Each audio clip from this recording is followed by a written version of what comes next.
Welcome to Penrose Learning, where we make understanding easy. You begin by ensuring prerequisites are ready.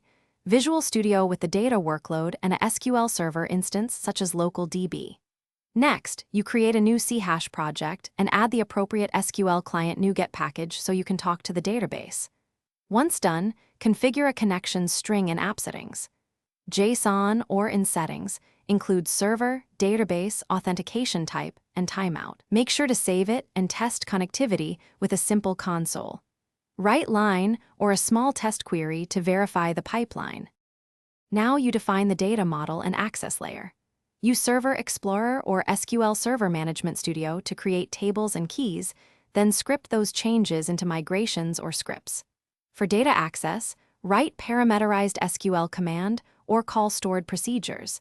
This prevents injection and makes maintenance easier.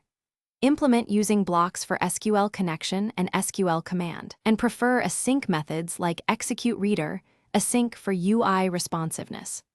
Also wrap data access behind a repository or service to separate concerns and make unit testing straightforward.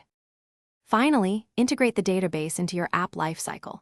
Register your data service or DB context with dependency injection in startup or program, and run migrations or apply SQL scripts to create the schema.